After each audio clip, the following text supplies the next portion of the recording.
दोस्तों, यह कहानी अयोध्या धाम की पवित्र भूमि पर हो रहे एक बहुत ही बड़े धार्मिक आयोजन की है। एक गांव के दानियों ने अयोध्या में हो रहे भंडारे के आयोजन के लिए अन्न, घी, तेल और ऐसी कई प्रकार की सामग्री का दान किया था, जिसे भंडारे का प्रसाद बनाने के लिए प्रयोग किया जाने वाला था। दान की गई सामग्री को अयोध्या के लिए ले जाया जा रहा था, मगर रास्ते में कुछ भ्रष्टाचारी पुलिस वालों के द्वारा उस ट्रक को रोक लिया जाता है और उस ट्रक वाले से 20,000 रुपए रिश्वत की मांग कर दी जाती है। इसके बाद एक ऐसे व्यक्ति द्वारा उस ट्रक को अयोध्या भेजा गया जिसकी उन्होंने कभी कल्पना भी नहीं की थी। आखिर कैसे वह दान की गई सामग्री अयोध्या तक पहुंची, आइए जानते हैं इस कहानी के माध्यम से। लेकिन कहानी में आगे बढ़ने से पहले आप सभी से निवेदन है कि अगर आप हमारे चैनल पर नए हो तो चैनल को सब्सक्राइब और वीडियो को एक लाइक कर दीजिए। दोस्तों, यह कहानी है उत्तर प्रदेश के एक छोटे से गांव सुल्तानपुर की, जहां हर साल धार्मिक आयोजन के तहत अयोध्या में भंडारे के लिए वस्तुएं भेजी जाती थी। इस साल भी गांव के लोगों के द्वारा आपस में सहयोग से दाल, चावल, अन्न, तेल, घी और अन्य प्रकार की चीजों का दान किया गया था, जिसे उसी गांव के श्यामलाल जी की देखरेख में एक ट्रक द्वारा अयोध्या भेजा जाना था। श्यामलाल अपने गांव के एक धार्मिक और ईमानदार व्यक्ति के रूप में जाने जाते थे, जिन्हें गांव के सभी लोग सम्मान की नजरों से देखते थे। हर साल की तरह इस साल भी अयोध्या में धार्मिक आयोजन के तहत विशाल भंडारे की तैयारी की जा रही थी। अयोध्या का धार्मिक और ऐतिहासिक महत्व अत्यंत महत्वपूर्ण है। यहाँ पर लाखों श्रद्धालु देश विदेश से हर साल आते रहते हैं, जिसकी वजह से यहाँ बड़े बड़े आयोजन होते रहते हैं और प्रसाद का वितरण एक महत्वपूर्ण कार्य के रूप में जाना जाता था। इस बार का आयोजन बहुत ही महत्वपूर्ण था, क्योंकि इस साल की यह एक बड़ी पूजा और यज्ञ का आरंभ हो रहा था। सुल्तानपुर के गांव वालों ने निर्णय किया कि श्यामलाल और उनके दोस्त राम प्रसाद मिलकर इन धार्मिक वस्तुओं को लेकर जाएंगे। पूरे गांव वाले मिलजुल कर सभी वस्तुओं को ट्रक में लोड कर देते हैं, जैसे कि वह खुद ही सेवा में जा रहे हो। इस यात्रा का उद्देश्य पवित्र था और श्यामलाल ने सभी को विश्वास दिलाया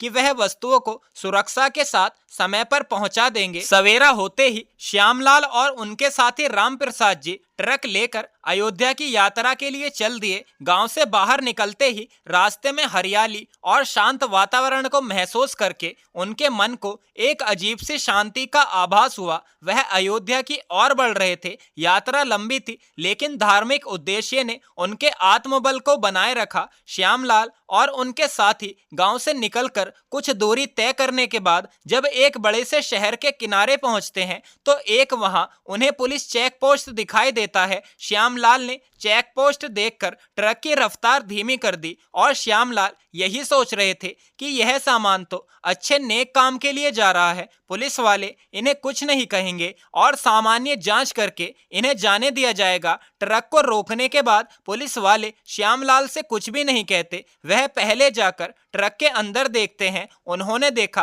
कि ट्रक के अंदर दाल, चावल, चीनी, घी और अन्य चीजों से भरा है, तो वो लोग श्यामलाल से पैसे ऐंठने का विचार बना लेते हैं। तो वो श्यामलाल से कहने लगते हैं कि तुम्हारा ट्रक ओवरलोड है, तुम्हें इसका जुर्माना भरना पड़ेगा, क्योंकि वो लोग सोच रहे थे ऐसा मौका बार बार नहीं मिलता। और तो और वो लोग सोच रहे थे कि यह आदमी गांव से है तो वह पैसे तो हमसे डर कर दे ही देगा। तब उन पुलिस वालों ने श्यामलाल से कहा कि जुर्माने के तहत तुम्हें 20,000 रुपए देने पड़ेंगे। तब श्यामलाल उनकी बात सुनकर कहते हैं कि साहब, यह सामान तो अयोध्या में भंडारे का प्रसाद बनाने के लिए जा रहा है, इसका भी जुर्माना भरना पड़ेगा क्या? और मेरे ट्रक तो ओवरलोड भी नहीं है। तब वह पुलिस वाले कहते हैं, तू पैसा देगा या तुझे हवालात में डाल दे। तब श्यामलाल विनम्रता से कहते हैं कि यह सामग्री गांव के लोगों द्वारा दान की गई है और इसे अयोध्या में प्रसाद बनाने के लिए हम लोग ले जा रहे हैं। मेरे पास इतना पैसा भी नहीं है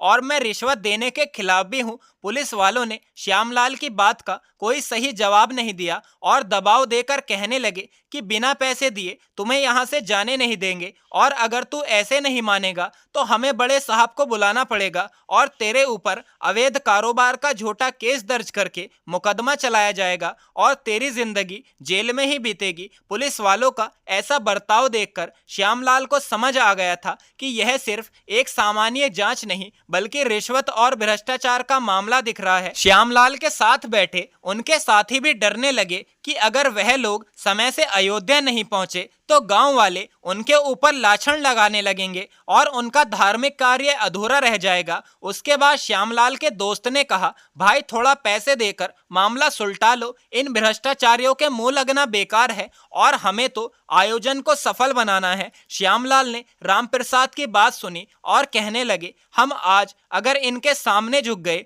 तो हमेशा यह लोग हमें झुकाते रहेंगे। ईमानदारी और सच्चाई का रास्ता कठिन होता है, लेकिन यही सही रास्ता है। हम किसी भी हालत में रिश्वत नहीं देंगे। पुलिस वाले अब और भी भड़क गए। उन्होंने ट्रक को जब्त करने की धमकी दी, मगर श्यामलाल अपनी ईमानदारी पर टिके रहे। श्यामलाल कहते हैं, अगर आपको ट्रक जब्त करना है तो कर लीजिए, मगर मैं गलत काम के लिए मरते दम तक पैसे नहीं दूंगा। हम एक धार्मिक कार्य के लिए जा रहे हैं और इसके लिए कभी भी गलत रास्ता नहीं चुनेंगे। श्यामलाल को एहसास था कि यह मामला सिर्फ उसके ट्रक का नहीं बल्कि समाज में फैले भ्रष्टाचार के खिलाफ एक लड़ाई है। उन्होंने सोचा कि अगर वह आज रिश्वत देंगे तो भविष्य में ऐसे भ्रष्ट अधिकारी और भी गरीब लोगों के पैसे लूटते रहेंगे। इसलिए उन्होंने अपनी मजबूती बनाए रखी। पुलिस और श्यामलाल के बीच हो रहे इस विवाद को वहीं के कुछ ईमानदार व्यक्ति पूरे मामले को बारीकी से देख रहे थे। जब विवाद हद से ज्यादा बढ़ गया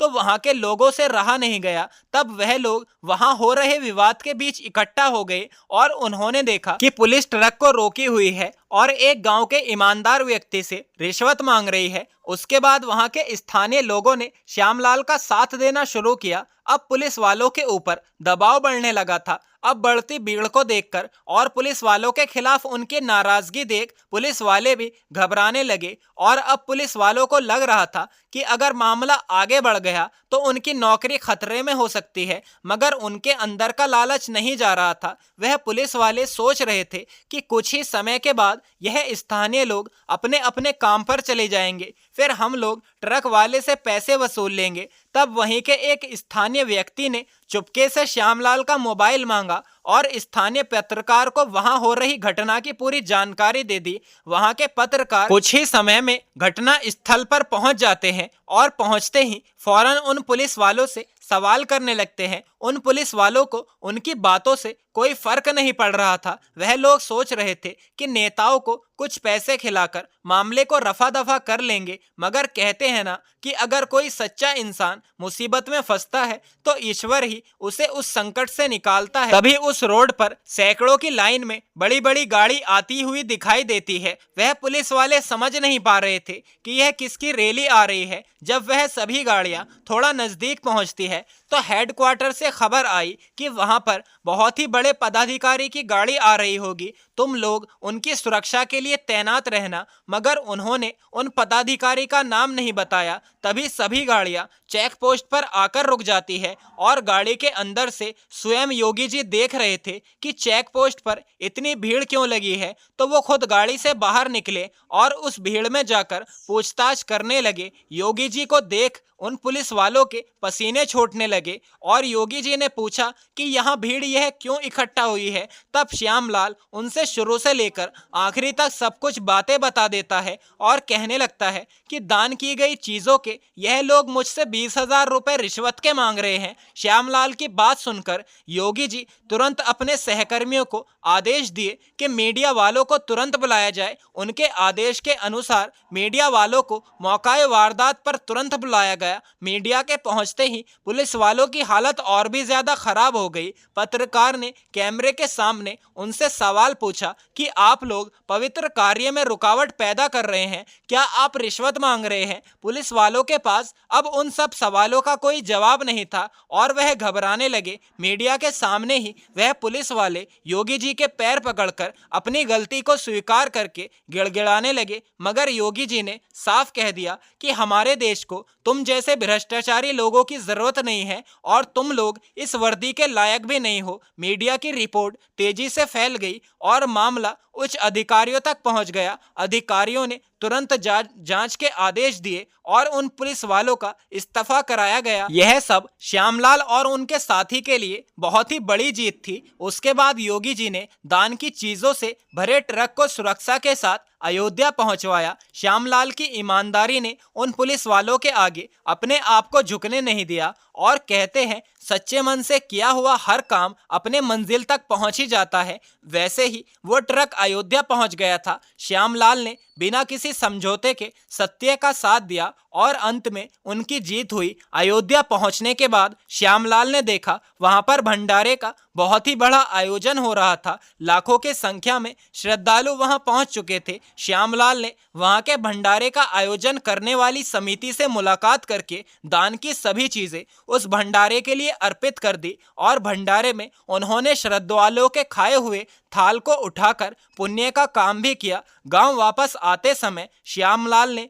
पूरे गांव वालों के लिए प्रसाद लिया और गांव वापस लौट आए और जब श्यामलाल गांव पहुंचे तो उनका और उनके साथी का स्वागत भी बहुत जोर शोर से किया गया और उन्होंने सभी को अपने साथ हुई घटना को साझा किया। सभी ने उनकी ईमानदारी और साहस की सराहना की। उन्हें गांव का आदर्श माना जाने लगा और उनकी कहानी गांव वालों के लिए एक प्रेरणा बन गई थी। उस घटना ने समाज को एक महत्वपूर्ण संदेश दिया कि जब व्यक्ति सत्य और धर्म की राह पर चलता है तो उसे कोई भी हरा नहीं सकता, चाहे समय कितना ही कठिन क्यों ना हो। सच्चाई की हमेशा जीत होती है। श्यामलाल की इस ईमानदारी ने गांव का सम्मान बढ़ा दिया था। गांव वाले उनकी तारीफ करते नहीं थक रहे थे। उनकी सच्चाई और साहस की कहानी पूरे इलाके में फैल गई। श्यामलाल की इस जीत ने गांव में एक नई शिक्षा फैला दी थी। अब गांव के लोग भ्रष्टाचार के आगे खड़े हो गए थे और उन्होंने तय किया कि वह कभी भी गलत तरीके से समझौता नहीं करेंगे। श्यामलाल अब धार्मिक काम में नहीं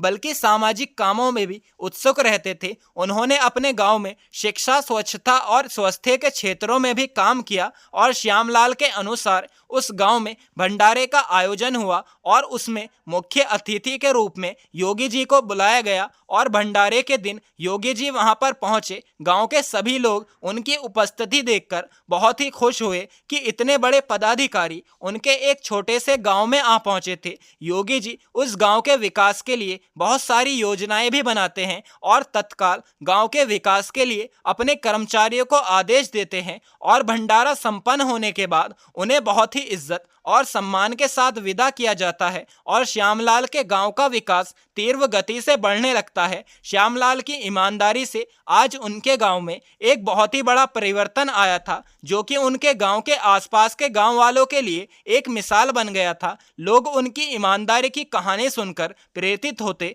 और अपने जीवन में भी सत्य का पालन करने की कोशिश करने लगे थे। श्यामलाल ने अपने जीवन में समाज और धर्म के प्रति जो योगदान दिया वह अमूल्य था। उन्होंने हमेशा सत्य और धर्म का साथ दिया, चाहे परिस्थिति कितनी भी कठिन क्यों ना हो। यह घटना समाज के लिए एक महत्वपूर्ण संदेश छोड़ गई थी कि सत्य और धर्म की राह पर चलने वाले व्यक्ति को किसी भी कठिनाई से डरने की जरूरत नहीं होती। श्यामलाल की कहानी ने यह साबित किया कि जब व्यक्ति सच्चाई और ईमानदारी के साथ खड़ा होता है तो ईश्वर भी उसका साथ देता है। और आपसे यही कहना चाहता हूं कि सभी पुलिस अधिकारी भ्रष्ट नहीं होते। कुछ लोग हैं जो पुलिस डिपार्टमेंट को बदनाम करके रखते हैं। दोस्तों, इस कहानी का उद्देश्य किसी भी व्यक्ति, जाति, धर्म की भावना को ठेस पहुंचाना बिल्कुल भी नहीं है। और कहानी आपको कैसी लगी कमेंट करके अवश्य अपनी राय जरूर बताइए। अगर कहानी आपको जरा भी पसंद आई हो तो हमारे YouTube चैनल को सब्सक्राइब कर लीजिए और वीडियो को भी एक लाइक कर दीजिए। मिलते हैं फिर से एक नई और इंटरेस्टिंग कहानी के साथ।